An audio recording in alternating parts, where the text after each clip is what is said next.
नमस्कार, अविरतराजे बिरादार या यूट्यूब चॅनलमध्ये आपल्या सगळ्यांचे स्वागत आहे। मी सौ गायत्री अमोल बिरादार।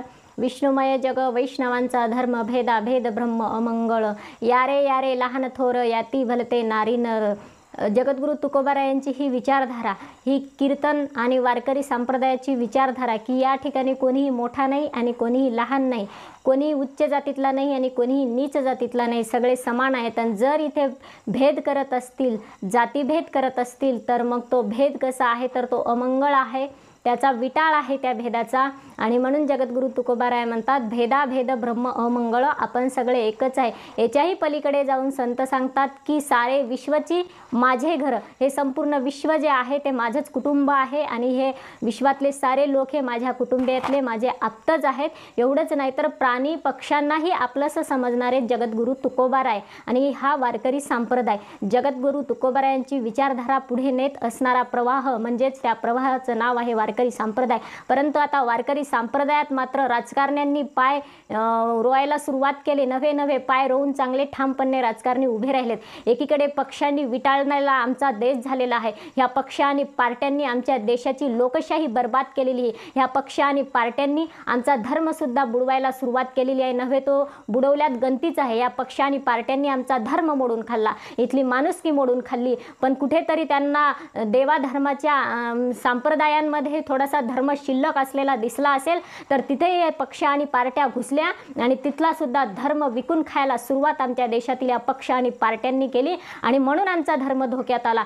आमचा धर्म कोणत्याही परकीयांमुळे धोक्यात न येता ह्या पक्ष आणि पार्ट्यांमुळे आमचा धर्म धोक्यात आलेला आहे। हे सांगतात की गोठ्यातली गाय आणि घरातली माय सुरक्षित असली पाहिजे। अरे गाईला आणि माईला सुरक्षितता देणारे तुम्ही कोण? गाय सुरक्षित करण्यासाठी आपला धर्म जो आहे तो धर्म सुरक्षित असल्यानंतर गाय सुरक्षित राहते, पण पक्ष आणि पार्ट्यांनी आमचा धर्मच ठेवलाय कुठं? यांनी आमचा धर्म तर खाऊन टाकलाय, विकून खाल्लाय, त्याच्यामध्ये त्या धर्माचे तुकडे तुकडे केलेत आणि मग माणसाचे आणि माणुसकीचे सुद्धा तुकडे तुकडे या पक्ष आणि पार्ट्यांनी केलेत।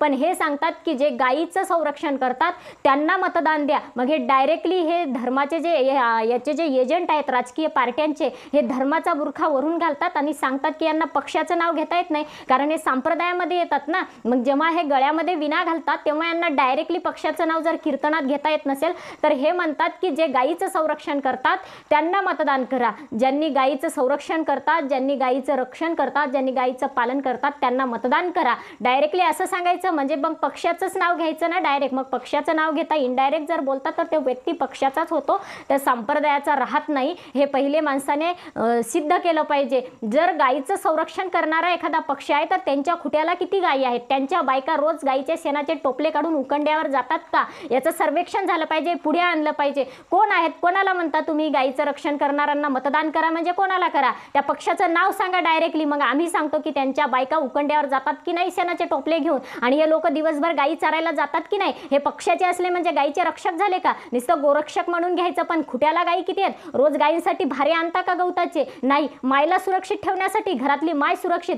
अरे घरातल्या मायला भीती, माता भगिनींना भीती कुठल्या धर्माची नाही, तर एकच धर्म आहे ज्या माता भगिनींना आम्हाला भीती आहे, ती फक्त पुरुष धर्माची। जे स्वतःला पुरुष म्हणून घेतात त्यांची भीती स्त्री जातीला आहे, कुठल्याच धर्माची नाही, ना कुठल्या रंगाची भीती स्त्री जातीला नाही। फक्त पुरुष म्हणून घेणारे दोन पायाचा प्राणी, आम्ही पुरुष आहोत, आम्हाला मिश्या आहेत, आम्हाला दाढी आहे म्हणणारे जे आहेत ना, त्यांची भीती स्त्री जातीला आहे। अंधारात जाताना हिंस्र प्राणी भेटला तरी चालतो, वाघ भेटला तरी चालतो, सिंह भेटला तरी चालतो, पण पुरुष भेटू नये। मग तो कीर्तनकार जरी असेल आणि तो समाजसेवक जरी असेल किंवा तो पक्षाचा पार्टीचा जरी एखादा गुलाम असला तरी स्त्री जातीला अंधारात जाताना किंवा एकटं जाताना पुरुष कधी भेटू नये, तर ती स्त्री सुरक्षित असते। मग तो जर पुरुष असेल आणि मग स्वतःच्या धर्माचा जरी असला तरी घातच करतो स्त्री जातीचा, मग धर्माचं, स्त्रीचं रक्षण करणारा धर्म कोणता आहे? स्त्रीचं रक्षण करणारा धर्म फक्त माणुसकी धर्म आहे आणि हा जोपासला पाहिजे। सगळ्या धर्मातल्या पुरुषांकडून स्त्रीला भीती आहे, असं नाही की हिंदू धर्मातल्या पुरुषांकडून स्त्रीला भीती नाही किंवा परधर्मातल्यांकडून तर आहेच नाही, सिद्धच आहे।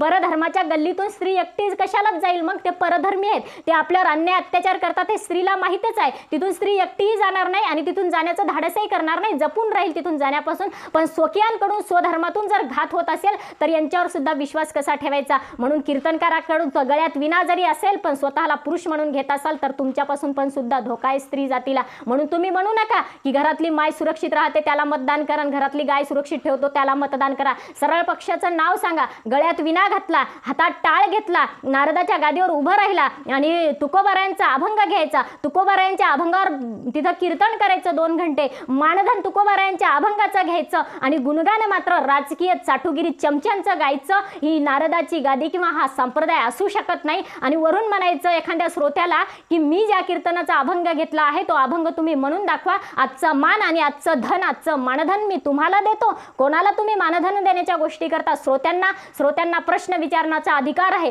श्रोत्यांना अभंगातील प्रश्न उभे करण्याचा अधिकार आहे. कीर्तन म्हणजे काय? नुसतं त्या ठिकाणी आहे महाराजांनी यायचं 2 तास बडबड करायचं म्हणजे कीर्तन नाही. कीर्तन म्हणजे व्याकरण, साहित्य हे समजावून देणे, संत परंपरा लोकांना समजावून देणे आणि ते समजत लोकांना देव समजावून सांगणे, लोकांच्या अंतःकरणात देव उभा करणे, अंतःकरणातला देव जागा करणे म्हणजे कीर्तन आहे. पण तुम्ही कीर्तन जेव्हा करता तेव्हा लोकांच्या अंतःकरणात देव जागा करत नाही. तुम्ही लोकांच्या अंतःकरणात पक्षाचं चिन्ह आणि या पक्ष आणि पार्ट्यांचे गुलाम ठसवता. तुम्ही काय गरज आहे चाटू ठसवण्याची लोकांच्या मनावर? काही गरज नाही. देवा कीर्तन आहे, कीर्तनातून फक्त देवच जागा झाला पाहिजे, लोकांच्या हृदयातला देवच उभा राहिला पाहिजे.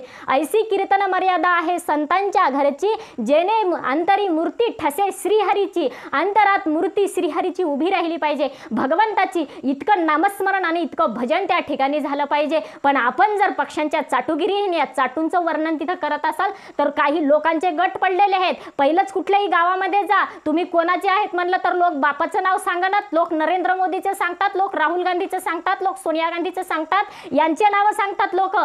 तुम्ही दुसऱ्या एखाद्या गावात गेलं तुम्ही कोणाचे आहेत ते म्हणतात देवेंद्र फडणवीसाचे आहे, दुसरं म्हणते भुजबळचं आहे, तिसरं म्हणते अजित पवारचं आहे. लोक बापाचं नाव सांगतात, या चाटुईचे नावं सांगायले. तर तुम्ही पुन्हाच हे चाटू घुसवत असाल त्यांच्या मनात तर मग धर्मातून काय लोकांना कळवायचंय? धर्म म्हणजे काय? अरे धर्म म्हणजे आपल्याला देव मिळवण्याचं साधन आहे. देव अंतःकरणातला जागा झाला पाहिजे, देवाच्या चरणावरच नतमस्तक झालं पाहिजे, नासागरी दृष्टी असली पाहिजे, हे लोकांना शिकवलं पाहिजे. संत साहित्य त्या कीर्तनातून लोकांपर्यंत पोहोचलं पाहिजे, संतांची विचारधारा लोकांच्या हृदयापर्यंत पोहोचली पाहिजे म्हणजे कीर्तन आहे. पण कीर्तनामध्ये आतापर्यंत आपण पाहतो की अनेक विचारवंत कीर्तनकार आहेत, अनेक समाजसेवक सुद्धा कीर्तन आहेत, त्यांच्यातून खरंच माणसाच्या हृदयात देव जागा होतो, माणसातली माणुसकी जागी होते. पण विपर्यास झाला आता कीर्तनाचा आणि हा विपर्यास कोणा केलाय तर ह्या पक्ष आणि पार्ट्यांनीच केलाय. यांना निवडणुका आल्या की यांना कीर्तन फार ठेवा वाटतात, यांना वारकरी संप्रदायाचं व्हावं वाटतं. मग हे गळ्यात माळा घालतात. माळा काय घालतात? काय घालतात? हे महाशिवरात्री आली की तर हे भगवंताचे भक्त होतात, पुन्हा एखादी एकादशी आली की विष्णूंचे भक्त होतात. हे प्रत्येक वेळेस गळ्यातली माळ बदलतात. बघा आता कावड यात्रेच्या श्रावण महिन्यात बघा किती पक्षवाल्यांनी गळ्यामध्ये रुद्राक्षाच्या माळा घातल्या, पितांबर नेसले, कावडा घेतल्या, काय केलं आणि इकडं दाखवायले आम्ही शिवाचे भक्त आहेत. आणि ते स्टेजवर जाऊन भाषणं काय करायले? चाटुगिरी काय करायले? भाईगिरी करायले. तिथे आपण पाहिलं काही चाटूंचं. एकनाथ शिंदेंना भाई म्हणत होते त्या ठिकाणी. महाराष्ट्रामध्ये भाईगिरी कशाची? महाराष्ट्रामध्ये दादा असला पाहिजे ना, भाऊ असला पाहिजे. तिथे भाई म्हणजे भगवंताचा कार्यक्रम होता. तिथे एकनाथ शिंदेंचं त्या ठिकाणी वर्णन चालू असताना हे चाटू असे बोलतात म्हणजे पक्षांचंच झालं ना. तुम्ही कीर्तनामध्ये देव सांगताय कुठं? देवाला तुम्ही जागाच ठेवली नाही, देवासाठी तुमची जागा शिल्लकच उरली नाही. सगळीकडे जागा तुमची पक्षांनी व्यापले. एकीकडे आमच्या गोपिका होत्या, कहा पग दारू देखे अनेरा, देखे तो सब वही ने घेरा. पण आता म्हणावं लागतं की कहा पग दारू देखे अनेरता, देखे तो सब पक्ष आणि पार्ट्यांनी घेरा. म्हणजे सर्वत्र या पक्ष आणि पार्ट्यांनी घेतले. माणसाचं एकाही माणसाचं अंतःकरण शिल्लक ठेवलं नाही यांनी की जिथे देवाला शिरायला जागा आहे. सगळ्या ठिकाणी पक्ष आणि पार्ट्या घुसवल्यात. कीर्तनाची गादी राहील तीही पक्ष आणि पार्ट्यांनी विटाळून टाकली, तिलाही बांधून टाकलं तुम्ही पक्ष आणि पार्ट्यांमध्ये आणि तिथेही गट निर्माण केले. कीर्तनकारांनी ह्या सगळ्या लोकांना त्यांचे डोके जाग्यावर आणण्यासाठी जागा केलं पाहिजे, त्यांच्यामध्ये देव उभा केला पाहिजे. आणि पक्ष आणि पार्ट्यांवर करा ना, तुम्ही बोलू शकता, बोलण्याचा अधिकार नाही असं नाही. कीर्तनकारांनी पक्ष आणि पार्ट्यांवर बोलू नये असं नाही, बोललं पाहिजे कीर्तनकारांनी. आम्ही तर म्हणतो बोललं पाहिजे कीर्तनकारांनी पक्ष आणि पार्ट्यांवर. पण पक्ष आणि पार्ट्यांनी जे विचार प्रदूषण केले लोकांमध्ये ते बाहेर काढलं पाहिजे. हे पक्ष आणि पार्ट्यांविषयी बोललं पाहिजे आणि देव अंतकरणात ठसवला पाहिजे. लोकांच्या बोलण्याचा अधिकार आहे, नाही कसा नाही. कीर्तनकारांना राजकारणावर बोलण्याचा अधिकार आहे, बोललं पाहिजे. नवे नवे एखादा हुशार कीर्तनकार असेल, कर्तबगार कीर्तनकार असेल तर त्याने इलेक्शन सुद्धा लढवली पाहिजे आणि खरी लोकशाही काय असते ही दाखवली पाहिजे. अधिकार आहे. आचार्य चाणक्यांनी राज्य निर्माण केलं नाही का, सार्वभौम राजा आणला नाही का, घडवला नाही का, घडवला ना. मग कीर्तनकारांना तसा अधिकार आहे. पण तुम्ही पक्षांची चाटुगिरी तिथेही करत असाल तर लोकांमध्ये आणि आपल्यांमध्ये, पक्षांमध्ये आणि आपल्यांमध्ये फरक काय राहिलाय? मग काहीच फरक राहिला नाही. आपण जर गळ्यामध्ये विना घालत असेल आणि एखाद्या पक्षाचा चाटू तिकून आला असेल, चमचा आला असेल, आपण नारदाची गादी सोडून गळ्यात विना आहे आणि त्याच्या पायावर डोकं टेकवत असेल, त्याच्या गळ्यात गळा घालत असेल, त्याच्या बसण्याची व्यवस्था आपण करत असेल गादी सोडून बाजूला, तर मग आपला अधिकार काय राहिला?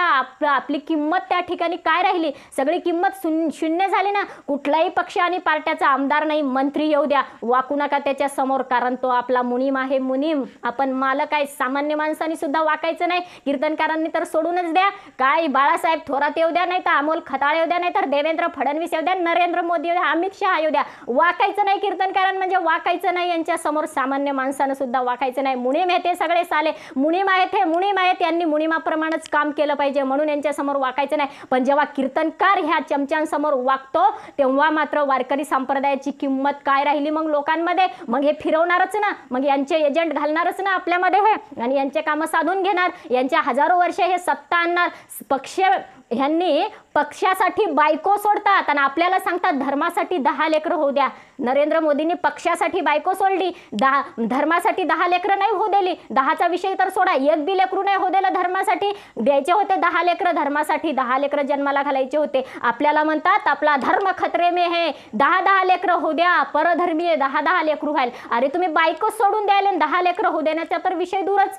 म्हणजे खरंच 10 लेकरं होऊ द्या, ही काळाची गरज आहे. परधर्मीयांची संख्या वाढत आहे, आपली संख्या कमी होत आहे. मग सांगणाऱ्यांनी 10 लेकरं होऊ द्या ना. मग झालंय कसं? तिथं कीर्तनात सांगायचं हमारा धर्म खतरे में है, सांगायचं तिथं हमारा धर्म खतरे में है, खतरे में है. तुम्ही बसलेल्या श्रोत्यांनी 10 लेकरं होऊ द्या आणि तुमच्या बायको नुसती ब्युटी पार्लरमध्ये तिथं लेकरं झाल्यानंतर शरीर खराब होतं, सौंदर्य कमी होतं, म्हणून तिथं फुल ब्युटी पार्लरमध्ये ठेवता महाराज असले तरी पण. मग तिथे कुठं जातं 10 लेकरांचं? तुम्ही सुद्धा 10 लेकरं होऊ द्या. मग धर्म खतरे में राहत नाही. मग परधर्मीयाचं काय चालतं आपल्यावर बघा. पण आपण काहीच करायचं नाही. लोकांना सांगायचं गायी पाळल्या पाहिजे, असं केलं पाहिजे. आपल्या बायकोचे हात भरतात, म्हणजे लेकराची सीध व्हायला सुद्धा हात भरतात, म्हणून पॅम्पर घालायचे आपल्या लेकरांना. मग गाईचं शेण काढतात का बायका तुमच्या? नाही ना काढत. मग लोक तर श्रोते तर पहिलेच गायी पाळतात ना. मग तिथं गायींचं सांगून काय अर्थ आहे? श्रोते बसलेले आहेत, त्यांच्याकडे गायी आहेत, म्हशी आहेत, रानडुकरं आहेत त्यांच्या शेतामध्ये, त्यांच्या गावानं डुकरांचा वेडा आहे, ते सगळ्यांना खाऊ पिऊ घालायले. तुम्ही सांगण्याची तिथं गरज नाही.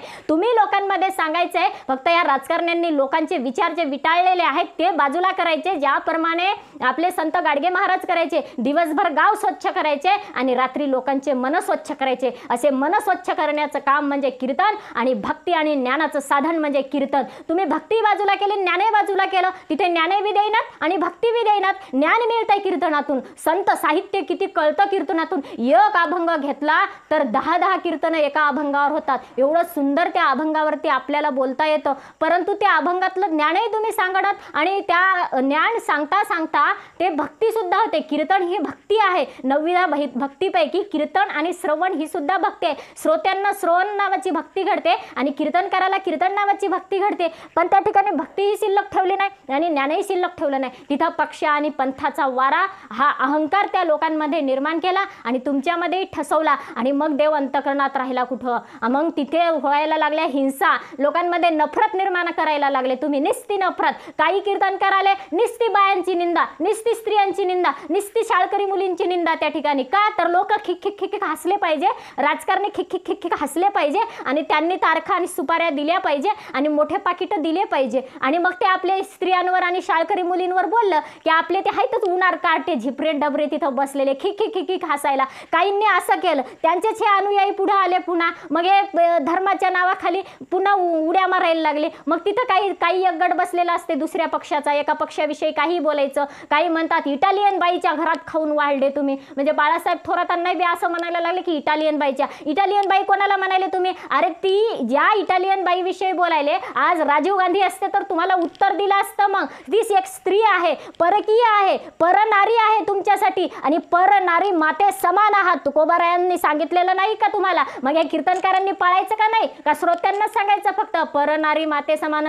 इटालियन बाई काय, फिटालियन बाई काय, दुसऱ्या पक्षाची असली तुम्हाला दुश्मनी दिसते. या म्हणजे दुसऱ्या तिसऱ्या पक्षांमध्ये नसतात का? बाहेर देशातल्या सुना नाहीत का याच्या घरात? परधर्मातल्या सुना आहेत त्यांच्या घरात. पण आपल्या पक्षाचा असला की तो आपल्याला पांडुरंग दिसायला लागलाय, आपल्या धर्माचा दिसायला लागलाय. आता सरळ पक्षाचं नावच सांगते ना. तुम्ही पक्षाची व्याख्या कशाला केले? कोणाला तुम्ही पक्ष धर्माची व्याख्या केले, कोणाला तुम्ही धर्माचं म्हणता? आता उदाहरणामध्ये, आता लोकांची उदाहरणं जाऊ द्या. माझ्या गळ्यामध्ये माळ आहे, मी आजन्म शाकाहारी आहे, माझ्या दारामध्ये तुळशी वृंदावन आहे, तुळशीला पाणी घालते, घरामध्ये तुमच्या हाईट एवढं देवपाट आहे, देवघर आहे, त्याच्यामध्ये देवाची पूजा होते रोज, सगळे फुलं वाहिले जातात, 2 टाइम दिवा लावला जातो, देवाचं नामस्मरण होतं, 2 टाइम भजन होतं. आमच्या आजोबापासून सकाळी 4 वाजता भजन असायचं घरामध्ये, रात्री 9 वाजता भजन असायचं घरामध्ये, एकादशीला रात्रभर भजन होतं घरामध्ये. पण तरी आम्ही जर भारतीय जनता पार्टीला मतदान करत नसेल किंवा तरी आम्ही मोदी मोदी मोदी अशी चमचगिरी करत नसेल, तर तुम्ही आम्हाला मुसलमान म्हणता. मग मुसलमान म्हणता, तुम्ही हिंदू म्हणत नाही. आणि ज्याच्या गळ्यामध्ये माळ नाही, माळीचा आणि त्याचा 7 जन्माचा संबंध नाही, तो आजन्म मांसाहारी आहे, त्याच्या घरामध्ये देवपाट नाही, तो देवाची पूजा करत नाही, तो हिंदू धर्माचे सण साजरे करत नाही, पण तो बाहेर उभा राहून हर घर मोदी मोदी मोदी मोदी म्हणायला लागला की तो हिंदू धर्माचा. ही व्याख्या केली तुम्ही धर्माची, आणि ही चुकीची व्याख्या लोकांमध्ये ठसवले तुम्ही. आणि याच्यामध्ये महत्त्वाचं काम केलं असेल तर या छोट्या मोठ्या कीर्तनकार सुद्धा याला जबाबदार आहेत. धर्म म्हणजे तुम्ही मोदी शिकवलाय, धर्म म्हणजे तुम्ही भारतीय जनता पार्टी शिकवले. धर्म म्हणजे भारतीय जनता पार्टी आहे का? धर्म म्हणजे नरेंद्र मोदी आहे का? काल नरेंद्र मोदी नव्हता, आज आहे. मग हिंदू धर्म नव्हता का? सनातन धर्म नव्हता का? भारतीय जनता पार्टीचा जन्म व्हायच्या आधी सनातन धर्म नव्हता का? भारतीय जनता पार्टी RSS असायच्या आधी हिंदू धर्म नव्हता का? मग कसं काय तुम्ही शिकवता कीर्तनामध्ये? तुम्ही धर्म म्हणजे भारतीय जनता पार्टीला मतदान करणारा, मोदीची चाटुगिरी करणारा म्हणजे तुम्ही हिंदू धर्माचा म्हणत आहेत. अवमान करत आहेत इथल्या जनतेचा तुम्ही, अवमान. आमच्या पूर्वजांनी 70 वर्षे या नरेंद्र मोदीची चाटुगिरी केली नाही, मग तो आमच्या पूर्वजांना तुम्ही मुसलमान म्हणायला लागलेत? मुसलमान म्हणायला लागले तुम्ही? कुणाला शिकवता तुम्ही असा चुकीचा धर्म? आणि म्हणून हा अधर्म आहे. तुम्ही सगळ्यात मोठा अधर्म आणलाय. स्वामी विवेकानंदांनी मोदी मोदी भरकटले नाहीत, कधी म्हणले नाहीत. मग स्वामी विवेकानंद हिंदू नव्हते का? स्वामी विवेकानंद, तुम्ही तर कीर्तनात इथे एखाद्या खेड्यात धर्म सांगायले. स्वामी विवेकानंदांनी जागतिक परिषदेत धर्म सांगितला. हिंदू धर्म काय आहे, भगवद्गीता काय आहे, आपली तर अवकात नाही जगाच्या समोर सांगायची. आणि सगळ्या विश्वाला नमवलं आणि दिपवलं त्या ठिकाणी हिंदू धर्माची संस्कृती सांगून. पण काय म्हणले तिथं? माझ्या बंधू आणि भगिनींनो, या शब्दाने दिपलं सगळं विश्व, या शब्दाने. मग विश्वामध्ये किती वेगवेगळे परकीय धर्मांचे राष्ट्र आहेत, पण नमले स्वामी विवेकानंदांच्या शब्दासमोर. आणि तेच जगद्गुरु तुकोबाराय वर्णन करतात, विष्णुमय जग वैष्णवांचा धर्म.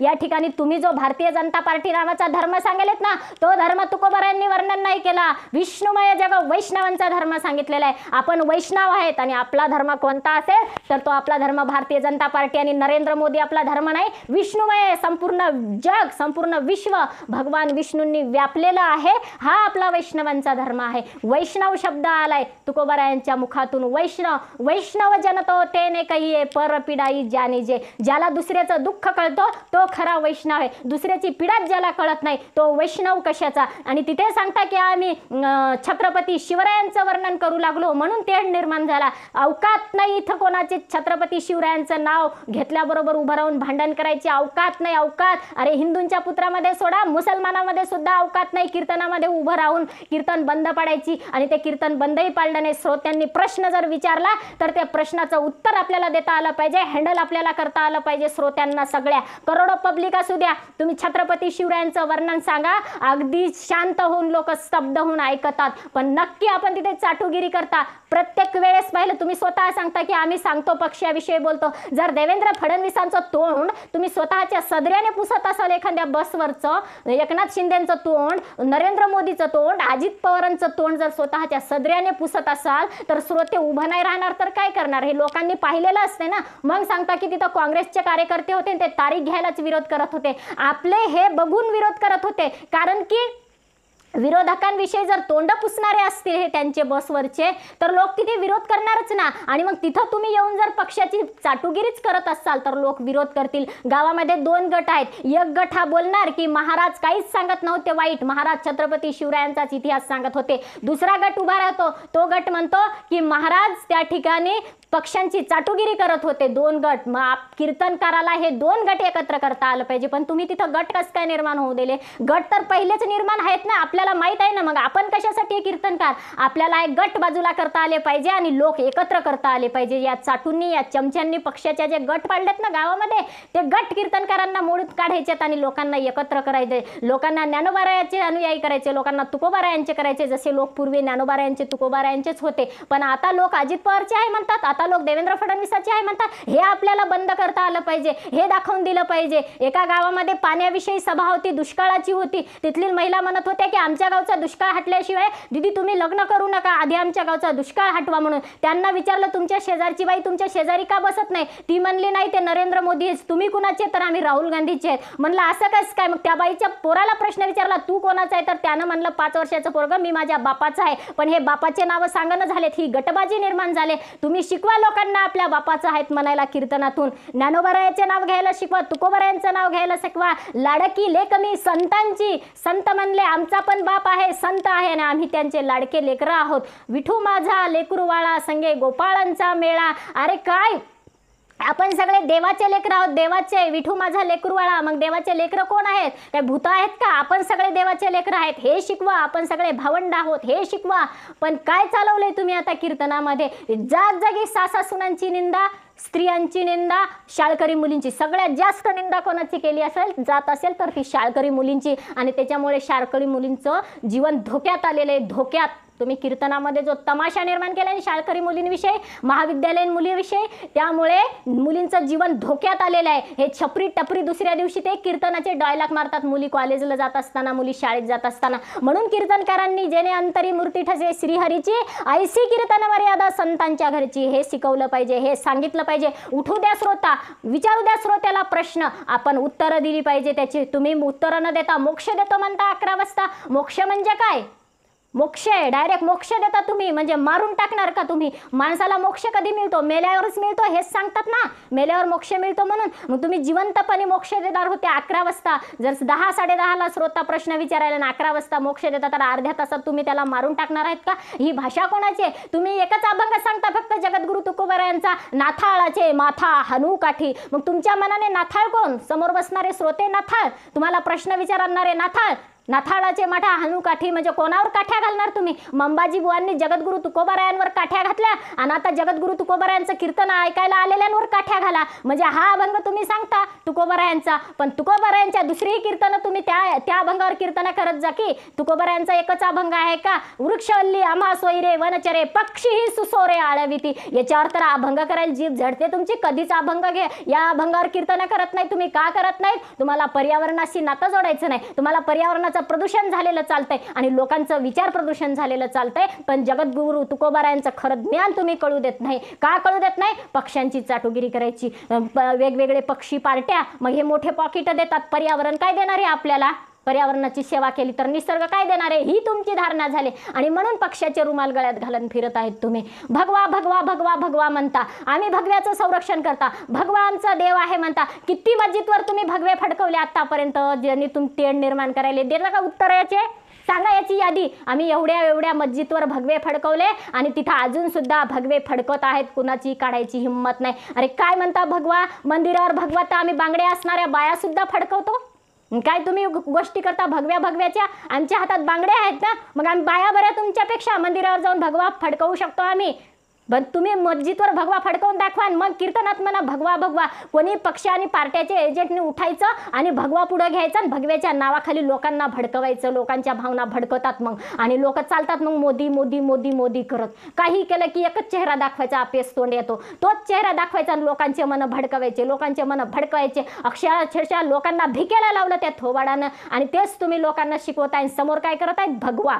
भगवा भगवा, समोर निसता भगवा धरायचा, आतून तुमचं मन सगळं हिरवं झालंय, काळं झालंय, डांबरं झालंय आणि लोकांना भगवा सांगायले तुम्ही. एक तुमच्यामध्ये आम्हाला भगव्याचा इतका अभिमान आहे, इतका अभिमान आहे. खरंच तुम्ही पुरुष आहेत, खरंच कीर्तनकार आहेत, खरंच पक्षाचे आहेत. तुम्ही इथल्या सगळ्या मस्जिदवर भगवे फडकून दाखवा. तुमच्या चरणावरती साष्टांग दंडवत आम्ही सगळ्या भारतीय स्त्रिया घालतो, सगळ्या आरत्या वाळतो तुमच्या. मी तर उद्याच दिल्लीत येते नरेंद्र मोदीला आरती घेऊन. फक्त इथल्या सगळ्या मस्जिदवर भगवे फडकवून दाखवा म्हणा. एक काय मस्जिदवर अजून भगवा फडकवून दाखवायची हिंमत झाली नाही तुमची. आणि लोकांना शिकवायला आमच्या पक्षाचं असलं म्हणजे हिंदू धर्माचं, आमच्या पक्षाचं असलं म्हणजे हिंदू धर्माचं. अखंड भारत असला पाहिजे म्हणता नथुराम गोडसेचं नाव घेता. अखंड भारत. महाराज एवढ्यावरच थांबला नाही, संग्राम बापू इथेच थांबला नाही. महाराज म्हणतो बाळासाहेब थोरात, मला संग्राम बापू आम्हाला व्हायला भाग पाडू नका, किंवा आम्ही नुसतं संग्राम बापू होणार नाही तर आता आम्ही नथुराम गोडसे होऊ. राम कशाला लावता नथू गोडसेच्या पुढे? तो हिंसक आहे ना. राम हा किती विशाल शब्द आहे तुम्हाला माहिती का? ज्याच्या हृदयातला राम गेला म्हणतात त्याचं शरीराचं काही काम नाही म्हणतात, आता उचला म्हणतात त्याला. आणि तुम्ही नथुरामच्या समोर राम कशाला लावलं? नुसतं नथू गोडशा म्हणा त्याला. तर त्या नथू गोडशा व्हायची भाषा करता तुम्ही, नथू गोडशा व्हायचे तुम्हाला. एवढे राम आहेत या देशामध्ये जन्माला आलेले. सगळ्यात अगोदर आपल्या डोळ्यासमोर येतो कौशल्यानंदन, दशरथ नंदन श्रीराम आपल्या डोळ्यासमोर येतो. अयोध्याधीश प्रभू रामचंद्र आपल्या डोळ्यासमोर येतो. नंतर आपल्या डोळ्यासमोर बलराम येतो, परशुराम येतो, तुकोबारायांच्या नावाने आपल्याला तुकाराम नजरेसमोर येतो. आणि हे सगळे राम आपल्या नजरेसमोर आल्यानंतर सखा राम म्हणजे माझा मित्र असणारा राम हा सुद्धा आपल्या डोळ्यासमोर येतो. एवढे राम आपल्या मातीमध्ये घडलेले असताना तुम्हाला फक्त नथुरामच व्हावं वाटतंय? तुम्हाला श्रीराम कधी होऊ वाटत नाही? या धरतीचं रक्षण करण्यासाठी कीर्तनकारांना श्रीराम होऊ वाटू नये, बलराम होऊ वाटू नये. या सृष्टीचं रक्षण करण्यासाठी, भार वाहिण्यासाठी या सृष्टीचा तुम्हाला बलराम होऊ वाटलं नाही, फक्त नथुरामच होऊ वाटलं. तुम्हाला या देशाला वैज्ञानिक दृष्टिकोन शिकवण्यासाठी तुकाराम कसं होऊ वाटलं नाही, तुम्हाला फक्त नथुरामच कसं होऊ वाटलं? तर त्याचं कारण शिकवलेलं आहे तुम्हाला. जे अड्ड्यावरती तुम्ही शिकता त्या अड्ड्यात तुम्हाला सांगवलंय की नथुरामानं खूप मोठं काम केलं आणि महात्मा गांधीला मारलं. महात्मा गांधींना मुसलमानाचा खूप पुळका होता. महात्मा गांधींमुळे देशाचे 2 तुकडे झाले, हे तुमच्या अड्ड्यात तुम्हाला शिकवलेले. महात्मा गांधींमुळे देशाचे 2 तुकडे झाले आणि नथुराम गोडसेची संकल्पना होती की अखंड भारत राहायला पाहिजे. इथं भारतातलेच मुसलमानांसोबत तुम्ही दंगली उसळवायचं म्हणता आणि पाकिस्तानातले मुसलमान तुम्हाला कशाला पाहिजे पुन्हा इथं बसायला? घरात जावई करायचे का तुम्हाला इथं? पाकिस्तानातले मुसलमानही तुमच्यातच पाहिजे म्हणता, अखंड भारत पाहिजे म्हणता, पुन्हा पॅकेज दिलं म्हणता महात्मा गांधींनी. काय काय म्हणता गांधींबद्दल आणि द्वेष शिकवता. तुमच्या अड्ड्यातले सगळे गांधीजींना काय काय म्हणतात ऐकलेलं आहे आम्ही. काय काय बोलतात गांधीजींना, काय काय बोलतात. अरे गांधीजींचं तत्व अहिंसा होतं. तुमच्या अड्ड्यातले समोर डोळ्यासमोर म्हणतात की हिंदू धर्माने अहिंसावादी राहू नये, हिंदू धर्माने हिंसा केली पाहिजे. मारा मग इथल्या जनतेला, घाला काठ्या, उचला, आणा कोविड सारखे लय मोठे इंजेक्शन आणि लसी टोचा लोकायला, मारायची नाही अरे काय करायले तुम्ही? कुठली सुरक्षितता हातात नसताना असे रसायनं तुम्ही लोकांना टोचले मारूनच टाकायले. आणि धर्म राखायलो म्हणता, धर्म राखायलो म्हणता. अवकात नाही तुमची परधर्मियांच्या बाबतीत काही करायची ना. परधर्मियांच्या स्त्रियांना सुद्धा त्रास देण्याची अवकात नाही तुमची. परधर्मियांच्या त्या प्रार्थना स्थळावर भगवे फडकवण्याची अवकात नाही तुमची. आणि परधर्मियांना त्रास देण्याची अवकात नाही तुमची. त्रास देता तुम्ही फक्त हिंदूंना, मानसिक छळ करता तुम्ही इथल्या पवित्र हिंदूंचा, मानसिक त्रास देता पवित्र हिंदूंना. तुम्ही जगू देत नाही इथल्या माळकऱ्यांना आणि शाकाहारी लोकांना. तुमच्याकडे सगळे नखरे आहेत. 36 नखरे, जे 72 नखरे तुमच्याकडे आहेत पक्ष आणि पार्टीच्या नावाखाली. तुम्ही सगळे हौस मजा करता, सगळं खाता पिता आणि इथल्या पवित्र आणि सर्वसामान्य हिंदूंना मानसिक त्रास देऊन छळता तुम्ही. कधी कीर्तनातून त्यांना मानसिक त्रास देता, कधी पक्ष आणि पार्ट्यांच्या सभातून मानसिक त्रास देता आणि मोठमोठे कर लावून शोषण करता तुम्ही जनतेचं, इथल्या हिंदूंचं शोषण करता. सगळ्यात जास्त आता जर कोणी दुःखामध्ये असेल तर इथला सर्वसामान्य हिंदू दुःख सहन करते ह्या 14 वर्षामध्ये, ह्या 12-13 वर्षामध्ये. जेव्हापासून हा नरेंद्र मोदी हिंदू हिंदू हिंदू म्हणतो ना, तेव्हापासून इथली जनता सहन करायला, इथला सर्वसामान्य हिंदू सगळ्यात जास्त दुःख सहन करायला. आतापर्यंत तर यानं किती सुखी करायला हवं होतं, पण नाही. हा फक्त हिंदू खत्रे में है, हिंदू खत्रे में. 10 लेकरं होऊ द्या, तू एकही होऊ देऊ नको. तू बायको सोडून देतो आणि स्वतः एकही होऊ देत नाही. 10 लेकरं तुम्ही सगळ्या प्रचारकांनी होऊ दिले पाहिजे. 10 लेकरं तुम्ही कीर्तनकारांनी होऊ दिली पाहिजे. आणि मग लोकांना सांगितलं पाहिजे संत एकनाथ महाराजांनी काय सांगितलं. जर एक मुलगा गूळ खातो जास्त म्हणून त्याची आई महाराजांकडे दर्शनाला गेली आणि महाराजांचा काही धाक घालावा म्हणून महाराजांना म्हणते, महाराज हा माझा मुलगा आहे, हा गूळ खूप खातो, याला समजावून सांगा. महाराज म्हणतात अजून 8 दिवसानं ये माते, कारण की सध्या मग 8 दिवसानंच काय 8 दिवसानं येते. तर महाराज त्या बाळाला सांगतात, बाळा गूळ खाऊ नये, गुळामुळे अतिरेक जर झाला आपल्या शरीरात तर वेगवेगळे आजार होण्याची शक्यता असते, अतिरेक कुठल्याही गोष्टीचा करू नये. बाई म्हणते हेच तुम्ही 8 दिवसानं का सांगितलं नाही, तेव्हा मीच गूळ खात होतो. महाराज म्हणतात म्हणजे संत या बोधावर आहेत, जी गोष्ट आपण जर व्यसनी असाल तर दुसऱ्यांना निर्व्यसनी राहा म्हणण्याचा अधिकार आपला नाही. तेच राष्ट्रसंत तुकडोजी महाराज सुद्धा सांगतात, आपण बिडी पिण्यात वाजवी 10 आणि लोकांना म्हणतो निर्व्यसनी राहा. हे झालंय कीर्तनकारांचं. आता हे झाले, हे सांगायला होतं आपण, हे सांगायलेत पक्ष आणि पार्ट्यांच्या. तुम्ही एकही लेकरू होऊ देईनात, तुम्ही तसंच राहायचं निपुत्रिक आणि लोकांना म्हणायचं 10 लेकरं होऊ द्या, ते 10 लेकरं होऊ द्यायलेत. अरे त्यांच्यावर पण बंदी घाला ना, तुमच्या हातात सत्ता आहे ना, कोण नको केलंय, न्या उचलून करा ना बंदी, तिकडे कापा नेऊन काय काय करायचं, तुमच्या हातात सत्ता आहे. सामान्य हिंदूंना कशाला तुम्ही मानसिक त्रास द्यायले, तिथं कीर्तन ठेवून सामान्य लोकांना त्रास द्यायले. बघा ते 10 लेकरं होऊ द्यायलेत आणि तुम्ही 2 वर्ष थांबायलेत. अरे लोकांना मग मानसिक त्रास होते बाबा त्याचा. तुम्ही जेव्हा असं सांगता ना कीर्तनातून सभांमधून, सामान्य माता भगिनींना मानसिक त्रास होते. शेतात दिवसभर काम करताना डोक्याला स्वतःचं डोकं आणि विचाराने खातात, गंजून जाते तुमचे विचार ऐकून. मग असे तेव्हा तुम्ही सांगा 10 लेकरं घेऊन त्याच कीर्तनात आणि सभेत जा, हे बघा माझे इकडून 5 ही माझी बायको 1 आणि या एकीला 10 लेकरं, असं सांगा तुम्ही, हे माझे लेकरं आहेत म्हणून 10 आणि तुम्ही सुद्धा 10 होऊ द्या. मग कीर्तनातल्या 10 श्रोत्यांनी जरी 10 लेकरं होऊ दिले ना, मग हिंदू धर्मांची संख्या आपोआप वाढते. पण तुम्ही करायचं काहीच नाही आणि लोकांना सांगायचं निर्व्यसनी राहा असं सांग. तुम्ही धाब्यावर जाऊन जेवायचं, तुम्ही पक्षाच्या नेत्यासोबत बसून हाडं चाखायचे तिथं कोंबड्यांचे डुकरांचे आणि लोकांना सांगायचं गाई पाळा, गाई पाळा, गाई पाळा आणि तुम्ही पाकिटच्या दुधाचा चहा प्यायचा. हे कोण सांगितलंय असं धर्माच्या नावाखाली? तुम्ही धर्माची शिकवण म्हणजे काय द्यायलेत? नथुराम शिकवायलेत तुम्ही. धर्म म्हणजे नथुराम, धर्म म्हणजे भारतीय जनता पार्टी, धर्म म्हणजे नरेंद्र मोदी, धर्म म्हणजे अमित शाह, हे शिकवायलेत तुम्ही. हे आहे का धर्म? खरं सांगा, धर्म म्हणजे काय? माणुसकीने सांगा, इमानदारीने सांगा. आता पक्षाचा चष्मा बाजूला काढा, धर्म म्हणजे काय इमानदारीने सांगा. माणुसकी शिल्लक ठेवली नाही, माणसातली माणुसकी खाल्ली. राष्ट्रसंत तुकडोजी महाराजांना म्हणावं लागलं, माणूस द्या मज माणूस द्या, भीक मागता प्रभू दिसला. अरे देवानं भीक मागली अक्षरशः, मला माणूस पाहिजे म्हणून. का? एवढी लोकसंख्या आहे ना, मग देवाला माणूस का सापडला नाही? अरे तुम्ही माणसामध्ये माणुसकी शिल्लक ठेवली नाही म्हणून माणूस इथला संपला. म्हणून माणूस द्या मज माणूस द्या म्हणावं लागलं साधू संतांना. बहिणाबाई सुद्धा म्हणतात माणसाचा झाला कानूस. अरे कसा तू माणूस राहिला? माणसामध्ये कुठंच माणुसकी ठेवली नाही. माता भगिनी रस्त्यानं चालली तर तिथं सांगता येत नाही की हा हिंदूंचाच आहे आणि हा मुसलमानाचाच आहे, आम्ही सुरक्षित आहो की नाही म्हणून. कुठलाही असेल तर माता भगिनी सुरक्षित नाही. आमची मुलगी शाळेत टाकली, ट्युशनला टाकली, ते काही तिथं सगळे मुसलमानच नाही, तरी आमच्या मुली सुरक्षित नाहीत, तरीही नाहीत सुरक्षित. मग इथं धर्म सांगायले कोणता? तुम्ही कोणता धर्म शिकवायलेत तुम्ही इथं लोकांना? फक्त नथुराम, फक्त नथुराम. 24 तास तुम्ही नथुराम महान आहे म्हणालेत. 24 तास खुलेआम संग्राम बापू म्हणतो की नथुराम.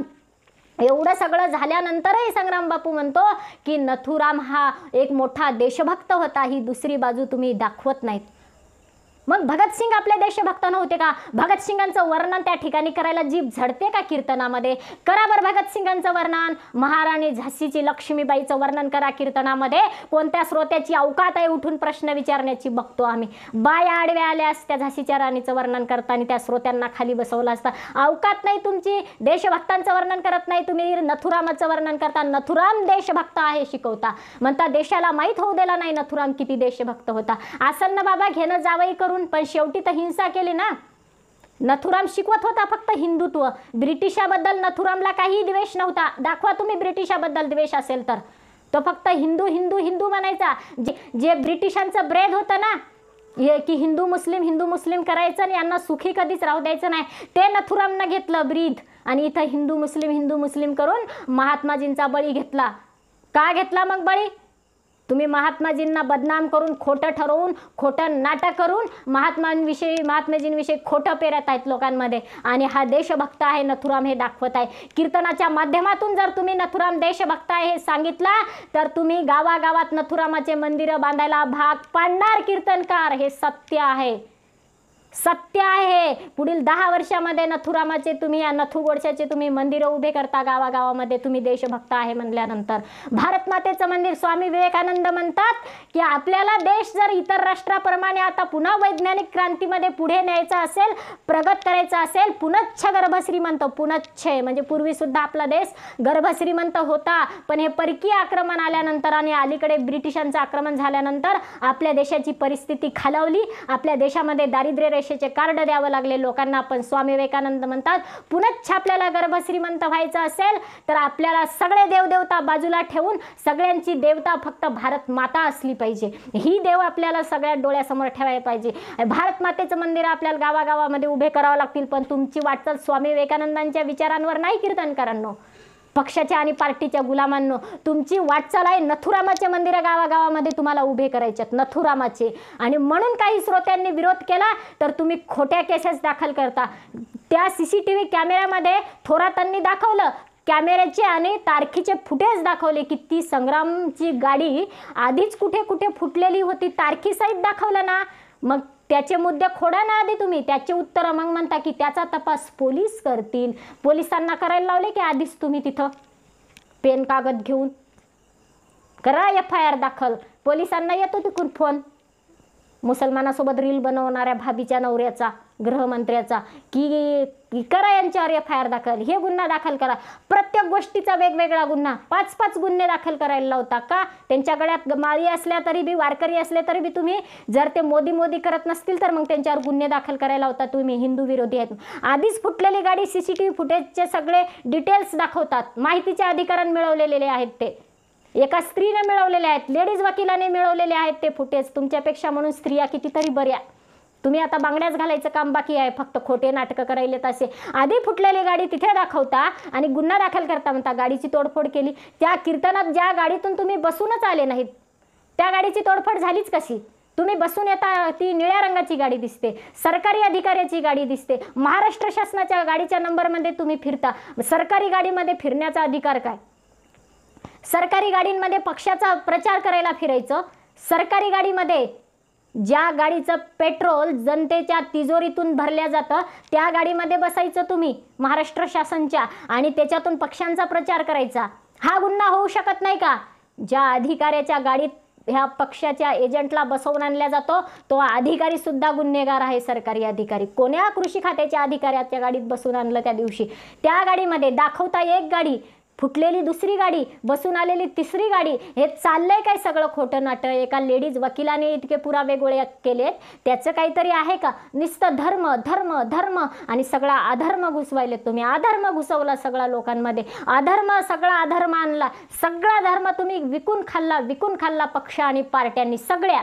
बाळासाहेब थोरातांच्या PNA जर तिथं त्या कीर्तनामध्ये अडथळा निर्माण केला असेल तर बाळासाहेब थोरात सुद्धा तितकाच गुन्हेगार आहे आणि त्याच्यामुळे काँग्रेस पक्ष सुद्धा बदनाम होतो. आणि जर बाळासाहेब थोरातांनी तसं केलं नसेल तर खोटे गुन्हे दाखल केले, श्रोत्याने प्रश्न विचारला म्हणून, तर हे खोटे गुन्हे दाखल करणारे ह्या जनता पार्टीचे गुन्हेगार सुद्धा तेवढेच, ते एजंट सुद्धा तेवढेच गुन्हेगार आहेत सगळ्या पक्षांचे हे. आणि म्हणून तिथं गटबाजी करणं, बाळासाहेब थोरातांनी सुद्धा तिथं गट निर्माण करणं आपला समर्थकांचा गुन्हा आहे आणि अमोल खताळांनी सुद्धा आपला गट निर्माण करणं गुन्हा आहे. सोडून द्या हे पक्ष आणि पार्टीच्या गुलामगिऱ्या. बापाच्या आणि स्वतःच्या नावावर निवडणुका लढवा. आणि कीर्तनकारांनी हे सांगा, ह्या पक्षाला हिंदुत्ववादी जे विचार करतात, जो हिंदू हित की बात करेगा वही देश पे राज करेगा, कीर्तनकारांनी खुल्या म्हणावं असं. कोण करतो हिंदू हित की बात? म्हणजे तुमच्या मनानं कोण? तुमच्या मनानं नरेंद्र मोदीच ना, तुमच्या मनानं नरेंद्र मोदीच. मग राहुल गांधीनं रुद्राक्षाची माळ गळ्यात घातली आणि भगवान शिवाच्या साळुंकावर, शिवलिंगावर माथा टेकवला आणि कपाळाला भस्म लावला, तरी तुमच्याने तो भक्त, हिंदू धर्माचा भक्त असत नाही. तो जर नरेंद्र मोदीची चमचेगिरी करत नसेल तर तुमच्या मनानं तुम्ही त्याला मुसलमानच म्हणता. सर्वसामान्य माणूस रोज देवपूजा करत असेल तरी तुम्ही त्याला हिंदू म्हणत नाहीत. फक्त मोदी करणाराला तुम्ही हिंदू म्हणता आणि मग ती चमकेगिरी तुम्ही कीर्तनात ठसवता. काही गरज नाही, सोडून द्या यांचे सगळे. आणि कीर्तनकारांनी तिथं उभं राहून नारदाच्या गादीवर जर तुम्हाला राजकीय सांगायचंच आहे, सांगितलंच पाहिजे, पण सांगा पक्षमुक्त भारत करा म्हणाव, तेव्हा इथल्या लोकांमध्ये धर्म अबाधित राहील, तेव्हा धर्म सुरक्षित राहील. नाहीतर धर्म विकून खातात हे भडवे सगळे राजकारणी, सगळ्या पक्षांचे. यांची भडवेगिरी जोपर्यंत कीर्तनकार बंद करणार नाही तोपर्यंत धर्म खत्रेमेच आहे. मग इतक्या दिवस धर्म खत्रेमे नव्हता. जर त्या गावामध्ये 2 गट असतील, एक भारतीय जनता पार्टीकडून बसणारा गट असेल आणि एक काँग्रेसकडून बसणारा गट असेल, कीर्तनामध्ये 2 गट होऊन बसले असतील तर मग धर्म खत्रेमे आहे. पण यांचे चिन्ह सगळ्यांची श्राद्ध घाला. महाराज आहेत ना, कीर्तनकार आहेत ना, बुडवा यांचे सगळं नेऊन पक्षांचं दस्तऐवज आणि पेटवा तिथे आणि एकत्र करा लोकांना. आणि यांचे पक्ष ज्या दिवशी बुडवसाल, पक्षमुक्त जनता करसाल, पक्ष आणि पार्टीमुक्त भारत करसाल, पक्ष आणि पार्टीमुक्त राष्ट्र करसाल, त्या दिवशी आपला धर्म सुरक्षित असेल. आणि मग परकीय धर्माचं बघू आपण. परधर्माची काय अवकात नाही. आता छत्रपती शिवाजी महाराजांनी त्यांना असा धडा शिकवलाय, त्यांच्या हजारो पिढ्या उठणार नाहीत, जाग्यावरून उठणार नाहीत. आणि उठण्याचा प्रयत्न जरी केला तर मग तुम्ही कीर्तनकार धर्माचा प्रचार करा ना. कोण नको म्हणलंय तुम्हाला? खुलेआम धर्माचा प्रचार करा तुम्ही, खुलेआम हिंदू धर्माचा. महान आहे आपली हिंदू धर्म संस्कृती. हिंदू धर्म संस्कृतीमुळे आपल्याला देव कळाला. महान आहे आपलं संत साहित्य. आपल्या संत साहित्यामुळे आपल्याला देव कळाला. सर्वत्र देवच आहे, सर्वत्र देवानेच भरलं आहे, सर्व विश्व हरीनेच भरलं आहे. नाथ महाराजांनी आपल्याला सांगितलंय. दळिता कांडिता सर्व काम करताना आपण मुखाने हरी हरी हरी बोला. नाथ महाराज म्हणतात आपण सांगा, देवच सांगा. आपला महान धर्म महानच आहे, जगात महान आहे आपला धर्म. आणि जिथे हिंदूला स्थान तो हिंदुस्थान आहे. म्हणून आपण हे महत्त्वपूर्ण सांगा लोकांना, करा धर्माचा प्रचार. पण ह्या पक्ष आणि पार्ट्याच्या मध्ये घेऊ नका. तिसरं एक फुटेज सांगतंय. तिथला आमदार महाराजांच्या गळ्यात हार घालतो आणि दोघांचं बोलणं होते, डोळ्यांची नजर एक वेगळी असते त्यांच्या, आणि महाराज असा अंगठा करते. म्हणजे मंदिरामध्ये काहीतरी तिकडं प्लॅन केलाय आणि पाठीमागे, आणि तो प्लॅन सक्सेस आहे. गाडीपासून गादीपर्यंत नारदाच्या जो प्लॅन केलाय तो प्लॅन सक्सेस आहे. म्हणून एकमेकांना नजर भेट. आणि महाराजांच्या डोळ्याची जी नजर आहे ना, ती नजर प्रत्येकाने जरा लक्ष देऊन निरीक्षण करा की त्या नजरेमध्ये कसं एक चालाखीपणा लपलेला आहे आमदाराच्या आणि त्या महाराजांच्या. अरे गळ्यात हार घालता घालता तुमच्यावर हल्ला आणि दंगा निर्माण करण्याचे प्लॅन तिथं असतील नारदाच्या गादीवर. या नारदाच्या गादीचा वापर तुम्ही दंगे घडवण्यासाठी करत असाल तर मग नारदाच्या गाद्या तुमच्यासाठी टाकायच्या तरी कशा? घोंगडी टाकली जाते तुम्हाला पवित्र. इथल्या सामान्य कामगारांनी निर्माण केलेली घोंगडी विणून हातानं विणलेली, दुसरी चटई वगैरे टाकली जात नाही तुम्हाला. जी सामान्य माणसानं मेहनत करून हातानं विणले ना घोंगडी, जे महात्मा गांधीजींचं तत्व होतं, लघु उद्योग देशामध्ये इतके आवश्यक आहे जितका शरीरात प्राण आहे, त्या तत्वावर ती घोंगडी विणलेली असते सामान्य माणसांनी. आणि ती घोंगडी त्या ठिकाणी तुम्हाला उभं राहायला टाकली जाते. पवित्र वस्तू, अतिशय पवित्र असणारी घोंगडी. आणि त्या घोंगडीवर उभं राहून तुम्ही जर प्लॅन सक्सेस करण्याचे, तिथं दंगे घडवण्याचे प्लॅन करत असेल, आमदाराच्या गळ्यात गळे घालून, तेही पक्षाच्या आमदाराच्या आणि दुसऱ्या आमदाराच्या विरोधात प्लॅन करत असाल तर मग जगद्गुरू तुकोबारायांचा अभंग घेता कशाला? एवढ्यावरच संग्राम थांबले नाहीत. संग्राम भंडारे इथेच थांबले नाहीत. आता पुढे काय म्हणतात संग्राम भंडारे बघा कीर्तनामध्ये, सर्व धर्म समभाव. संविधानावर बोललेत आता, संविधानावर. आता आपला देश स्वतंत्र झाल्यानंतर स्वतंत्र भारतामध्ये संविधान स्वीकारण्यात आलेलं आहे आणि इथल्या जनतेने हे संविधान स्वीकारलेलं आहे. आणि संविधानावर आपल्या देशाचा राज्यकारभार चालतो. संविधानाचे मूल्य, संविधानाचे तत्व हे आपल्या देशामध्ये सांभाळले जातात. आणि यामध्ये तुम्ही सांगता की सर्व धर्म समभाव म्हणजे अतिशय घाणेरडं वाक्य, जगातलं 1 नंबरचं घाणेरडं वाक्य म्हणलेत संग्राम भंडारे. या संविधानाच्या मूल्याला, सर्व धर्म समभावाला इथेच थांबले नाहीत, 1 नंबरचं खोटारडं वाक्य म्हणले. कुणा आणले सर्व धर्म समभाव हे मूल्य? डॉक्टर बाबासाहेब आंबेडकरांनी. डॉक्टर बाबासाहेब आंबेडकरांना खोटारडं म्हणालात तुम्ही मग संग्राम भंडारे. डॉक्टर बाबासाहेब आंबेडकर खोटारडे आहेत? अरे ज्यांना पाणी सुद्धा मिळत नव्हतं त्या एका वर्गाला, एका समूहाला चौदार तळ खुलं केलं डॉक्टर बाबासाहेब आंबेडकरांनी. आणि सर्वभूती वासुदेव, सगळ्यांमध्ये देवच आहे हा संतांचा विचार घेतला डॉक्टर बाबासाहेब आंबेडकरांनी आणि त्या समूहाला पाणी दिलं. नाथ महाराजांनी काय केलं होतं? सर्वभूती वासुदेव, गाढवामध्ये सुद्धा देव पाहिला आणि गाढवाला पाणी पाजलं. जे कावड न्यायची होती विश्वेश्वराच्या अभिषेकासाठी ती गाढवाला पाजली. यातच माझं ब्रह्मचैतन्य ओतप्रोत भरलेलं आहे म्हणून सांगितलं. मग संतांच्या विचारावर असणारे डॉक्टर बाबासाहेब आंबेडकर चालले, त्यांनी जनसमुदायाला पाणी पाजलं आणि तुम्ही त्यांना खोटारडं म्हणता संग्राम भंडारे. डॉक्टर बाबासाहेब आंबेडकरांना कमी अभ्यास होता का? कमी डिग्र्या होत्या का? डॉक्टर बाबासाहेब आंबेडकरांचं शिक्षण कमी होता का? तुम्ही त्यांना खोटारडं म्हणायला? ज्या अर्थी ते खोटारडे आहेत मग त्यांचा अभ्यास कमी असला पाहिजे असं म्हणायचंय का संग्राम भंडारी तुम्हाला? घाणेरडं वाक्य म्हणता. सर्व धर्म समभाव डॉक्टर बाबासाहेबांच्या हातातल्या पेनमधून आलेला आहे. त्या धारेमध्ये, पेनच्या धारेमध्ये जी किंमत होती ना त्याच्यामधून आलेला आहे तो शब्द. आणि तुम्ही त्याला म्हणता की ते घाणेरडं वाक्य. म्हणजे डॉक्टर बाबासाहेबांच्या आंबेडकरांच्या पेनेला एवढंही कळत नव्हतं हाताला घाणेरडं वाक्य लिहितील? डॉक्टर बाबासाहेब आंबेडकर संविधानामध्ये घाणेरडा शब्द लिहितील? डॉक्टर बाबासाहेब आंबेडकरांचा एवढा अभ्यास कमी होता का? एवढंही शिक्षण कमी होतं का? अरे साधू संतांच्या चरणावर नतमस्तक होणारे डॉक्टर बाबासाहेब आंबेडकर आणि त्यांच्या शब्दाला तुम्ही घाणेरडं म्हणायचं नारदाच्या गादीहून, त्यांच्या शब्दाला तुम्ही खोटारडं म्हणायचं. कुणी येतं नगरपालिकेच्या गाडीवरती सर्व धर्म समभाव लिहितो, कुणी येतं शाळेच्या भिंतीवर सर्व धर्म समभाव लिहून जातं. अरे शाळेच्या भिंतीवर जर सर्व धर्म समभाव नाही लिहिलं संग्राम भंडारे, शाळेच्या भिंतीवर जर तुमच्यासारखं काहीही लिहिलं बरळलेलं तर शाळेमध्ये सर्व धर्माचे लेकरं येतात. उद्या तलवारीने एकमेकांना कापतात ते तुमचे शब्द लिहिले शाळेच्या भिंतीवर. तर सर्व धर्म समभाव लिहिले डॉक्टर बाबासाहेब आंबेडकरांचा शब्द त्या ठिकाणी, डॉक्टर बाबासाहेब आंबेडकरांच्या अमृत वचनातून आलेला शब्द त्या ठिकाणी लिहिलाय शाळेत. म्हणून लेकरं गुण्या गोविंदाने खेळतात. म्हणून लेकरं तिथं मुसलमानाचं असेल ना, बौद्धाचं असेल ना, हिंदूचं असेल ना, शिखाचं असेल तरी एक डब्बा सगळे मिळून खातात. ही जर हे कोणाचं असेल देण तर ही डॉक्टर बाबासाहेब आंबेडकरांची आहे. नाहीतर कापलं असतं लेकरांनी एकमेकांना तलवारींनी. लेकरांनी दप्तरामध्ये विळे आणि कुऱ्हाडी ठेवल्या असत्या एकमेकांना कापायला, घरातल्या सुऱ्या ठेवल्या असत्या दप्तरांमध्ये. सर्व धर्म समभाव जर शाळेच्या भिंतीवर लिहिलं नसतं तर. शाळेच्या भिंतीवर सर्व धर्म समभाव लिहिलंय म्हणून आज आपले लेकरं शाळेत सुरक्षित आहेत. नाहीतर तुमच्यासारखं भडकाऊ लिहिल्यावर आपले लेकरं तिथं शाळेनं रक्ताचा पाठ वाहते संग्राम भंडारे, ज्ञानाचे झरे वाहणार नाहीत तिथे. मग आज शाळेमध्ये ज्ञानाचे झरे जर वाहायचं काम असेल तर ते फक्त संविधानामुळे आहे. आणि तुम्ही संविधानाचे मूल्य पायदळीत तुडवता, कीर्तनात अक्षरशः पायदळीत तुडवता, चिखलात तुडवल्यासारखे संविधानाचे मूल्य. सर्व धर्म समभाव तुम्हाला किंमत कळाली नाही.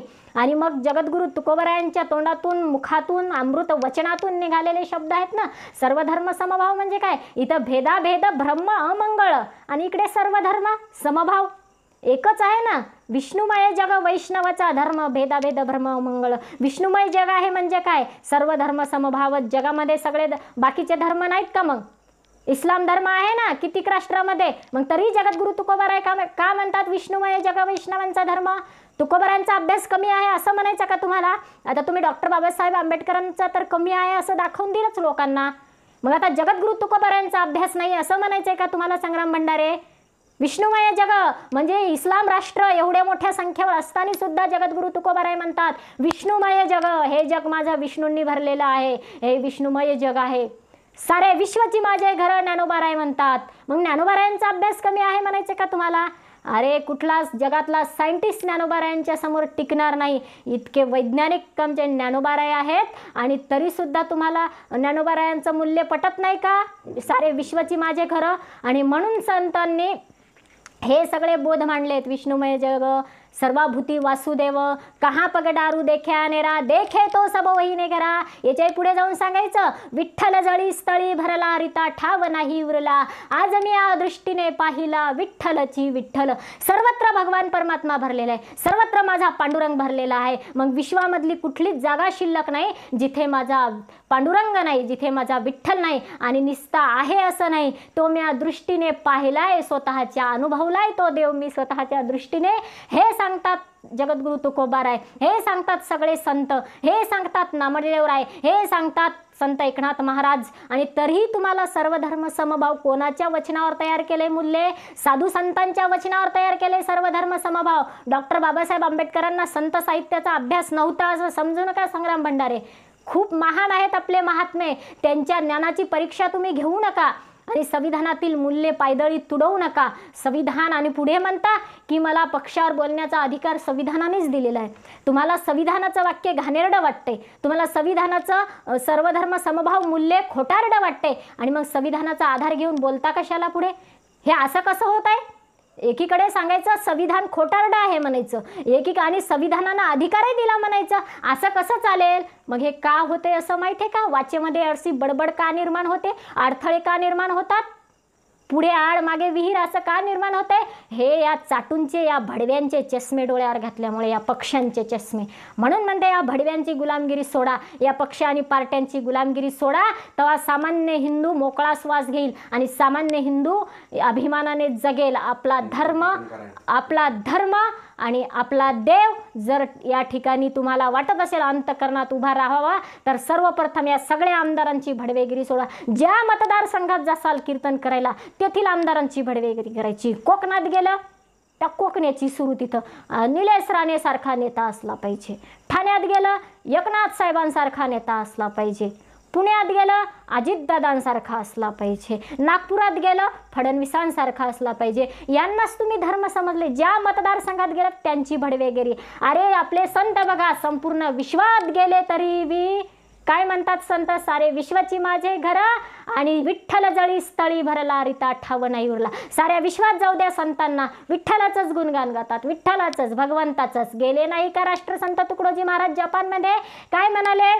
तिथे जाऊन जपानी लोकांची, तेथील प्रधानमंत्र्याची भडवेगिरी केली नाही तुकडोजी महाराजांनी. तिथे म्हणतात, हर देश में तू, हर भेष में तू, तेरे नाम अनेक है पर तू एक ही है. ज्याप्रमाणे तुकोबाराय म्हणले ना, विठ्ठल जळी स्थळी भरला, विष्णुमय जग सर्वत्र विष्णूच आहे, त्याप्रमाणे संत तुकडोजी महाराज म्हणतात, जपानमध्ये जाऊन म्हणतात, परराष्ट्रात आणि परधर्मीयांसमोर म्हणतात. लक्षात घ्या, तुमच्यासारखं हिंदू भावंडामध्ये उभं राहून हिंदूंचेच 2 गट पाडले नाहीत साधू संतांनी. तिथे जाऊन म्हणतात, हर देश में तू, सगळ्या देशांमध्ये तूच आहेत. तुझे नावं अनेक असतील रे देवा, तुझे नावं अनेक असतील, तुझ्या वेशभूषा वेगवेगळ्या असतील, पण तू मात्र एकच आहेस देवा, तू सर्वत्र मात्र एकच आहेत. हे राष्ट्रसंत तुकडोजी महाराजांनी सांगितलं. आणि म्हणून हे परराष्ट्र नमले आपल्या साधू संतांचं समोर, उगे नाही नमले. आपले माऊली ज्ञानोबाराय म्हणत नाहीत का वेशभूषांबद्दल देवांच्या? अनेक वेश देखिले मी त्याशी, अनेक रूपे देखिले मी त्याशी. तुझे रूपही अनेक आहेत, तुझे वेशही अनेक आहेत, तुझ्या भूषाही अनेक आहेत, पण अनंत रूपे अनंत वेशे देखिले मी त्याशी. किती रूप बघावेत तुझे, किती वेश बघावेत तुझे, पण शेवटी तू मात्र एकच आहेस ना देवा, तू एकच आहेस ना सर्वांमध्ये. आणि म्हणून सर्वाभूती वासुदेव एक आहे सर्वत्र. पक्षाची भडवेगिरी बंद करा, तेव्हा लोकांच्या समोर देव उभा राहतो का नाही बघा. आणि मग कोणीच तुमच्या कीर्तनात अडथळे आणत नाही, तुमच्या गाड्या फोडत नाही. लोक तुम्हाला गाड्या देतात बसायला, लोक गाद्या देतात बसायला. आणि लोकांना काय देव कळत नाही का? लोकांना देव कळत नाही का? पण लोकांना जर देव तुम्हाला कळूनच द्यायचा नसेल, लोकांना तुम्हाला अजित पवार शिकवायचं असेल, लोकांना तुम्हाला फडणवीस शिकवायचं असेल, लोकांना तुम्हाला नरेंद्र मोदी शिकवायचं असेल, अरे लोक बसलेले आहेत देव ऐकण्यासाठी. आणि तुम्ही जर नरेंद्र मोदी लोकांच्या डोक्यात घुसवत असाल, तर लोक कसे गप्प बसतील बाबा? हिंदुत्वाच्या नावाखाली, भगव्याच्या नावाखाली. लोकांना कळत नाही भगव्याचं संरक्षण, भगवा आपला प्रतीक आहे, भगवा आपलं भूषण आहे, हे लोकांना कळत नाही का? तुम्ही कशाला सांगायला पाहिजे पक्षांचं नाव घेऊन? लोकांना सगळं कळतं. भगवा आपलं भूषण आहे हे लोकांना कळतं. आणि म्हणून लोकांनी तुम्ही न सांगताही घराघरावर भगवा लावलाय. लोकांच्या अंतःकरणातही भगवा आहे, पण तिरंग्याचाही अवमान करत नाहीत लोक. तिरंग्याला सुद्धा लोकांनी अंतःकरणात ठासून धरलंय. मेरी जान तिरंगा है, मेरा प्राण तिरंगा आहे. कारण राष्ट्रध्वज म्हणून तिरंग्याचा मान राखणे. पण तुम्ही लोकांनी, या पक्षाच्या एजंटांनी तिरंग्याला सुद्धा पायदळी तुडवण्याचं काम केलंय, हे विसरू नका तुम्ही. तुम्हाला तिरंगा किती दिवस तर तुम्ही तुमच्या कार्यालयावर तिरंगा फडकू देत नाहीत. किती वर्ष स्वातंत्र्यानंतर फडकू देत नाहीत. लोकांचा दबाव येतात तेव्हा तुम्ही कुठेतरी फडकवायला लागता. म्हणजे राष्ट्रध्वजाची तुम्हाला किंमत नाही आणि तुम्हाला आपल्या भगव्या ध्वजाची सुद्धा किंमत नाही. तुम्हाला फक्त किंमत भडवेगिरीची आहे. आणि जोपर्यंत तुम्ही नरेंद्र मोदींची आणि भारतीय जनता पार्टींची कीर्तनकारांनी जोपर्यंत भडवेगिरी कराल, तोपर्यंत आपला धर्म असुरक्षित राहील, सुरक्षित नाही राहणार. परधर्म काय बघत असतील, आपल्याकडे बघून परधर्म काय म्हणत असतील, बघा यांच्यात यांचीच कशी चालले म्हणून, बघा यांचीच त्यांना किंमत नाही म्हणून. म्हणून काँग्रेस असेल नाहीतर भाजप असेल, चुलीत घाला तिकडे. आणि सगळ्यांना भगव्याच्या खाली जर एकत्र यायचं असेल तर ते देव केंद्रबिंदू ठरवून या. देव देव ठेवा केंद्रबिंदू आपला, देव ठेवा आपला अंतिम सेवा, देव ठेवा आपला अंतकरणातला ठेवा, तेव्हा लोक एकत्र येतील, तेव्हा आपला धर्म सुरक्षित राहील. आपल्या धर्मामुळेच देव कळतं, एरी कळत नाही आपल्याला. देव असा तसा कळत नाही, देव धर्मामुळेच कळतंय. म्हणून धर्माचं ज्ञान महत्त्वाचं आहे. पण तुम्ही धर्माचं ज्ञान शिकवणात, तुम्ही भगवद्गीता शिकवणात, तुम्ही भगवद्गीतेची शिक्षण देईनात. भगवद्गीतेमध्ये आहारापासून मरणापर्यंत सांगले, जन्मापासून मृत्यूपर्यंत. ग्रामगीतेत जन्माच्या आधीपासूनच सांगितले, भगवद्गीताही जन्माच्या आधीपासूनच सांगितले सगळ्या ग्रंथात. पण हे शिकवायचं सोडून पक्षांना मतदान करा, हे कुठून आणलं तुम्ही? आमदारांची चाटुगिरी करा, हे कुठून आणलं तुम्ही? आणि म्हणून हे दंगली घडायला लागलेत. ह्या जर घडू द्यायचा नसतील तर मग हर देश मे तू, हर भेष मे तू, या बोधावर तुम्हाला जावं लागेल. सर्वांभूती वासुदेव या बोधावरती तुम्हाला जावं लागेल, तेव्हा आपला धर्म सुरक्षित राहील असं म्हणता येईल. अशी अपेक्षा आम्ही करतो आणि तुम्ही सुद्धा करा. आणि यानंतर एकच करा, फक्त पक्षांची भडवेगिरी बंद करा आणि देव केंद्रबिंदू धरून कीर्तन करायला लागा, ही अपेक्षा आता आम्ही ठेवतो. आणि तुम्ही आता सर्वत्र भगवामय भारत करसाल अशी आम्ही अपेक्षा ठेवतो. तुम्ही पुरुष कीर्तनकार म्हणून भगवामय भारत करसाल या अपेक्षा आम्ही ठेवतो.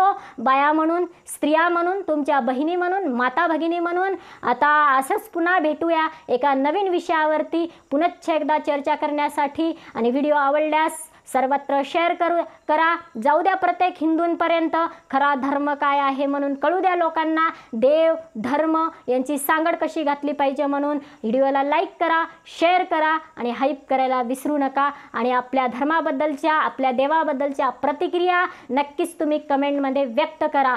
जय हिंद, जय भारत.